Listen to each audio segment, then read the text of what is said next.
Hello all నమస్తే. ఈ collection అందరికీ గుర్తుంది కదా. రీసెంట్ గా నేను డ్రెస్ వేసుకుంటే చాలా మంది అడిగారనమాట.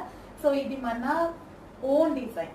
సో మన దగ్గర మాత్రమే దొరుకుతుందండి, ఇంకెక్కడ జల్లించినా దొరకదనమాట. ఈ ఫ్యాబ్రిక్ నేనే చేయించాను. సో దీనికి డిజైనింగ్ కానీ ఏదైనా సరే సింపుల్ గా అన్ని మన దగ్గరే చేయించడం జరిగిందనమాట. కస్టమైజేషన్ కూడా మన దగ్గరే జరిగింది.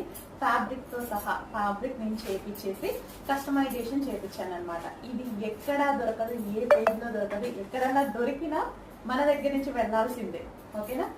సో మంచి కలెక్షన్, మన దగ్గర కస్టమైజేషన్ చేయించినటువంటి కలెక్షన్. సో నేను వేసుకున్నప్పుడు చాలా మంది రీస్టాక్ అడిగారండి. అసలు ఎన్ని క్వారీస్ జస్ట్ నేను ఆ రోజు షాప్ వేసుకొచ్చాను, చాలా మంది అడిగారు. చాలా అంటే చాలా రెస్పాన్స్ వచ్చిన డిజైన్ అనమాట. అసలు అప్పుడు లాస్ట్ టైం చేసినప్పుడు కూడా హెవీ రెస్పాన్స్. అసలు ఒక 1.5 month కంటిన్యూస్ గా స్టిచ్ చేసాం.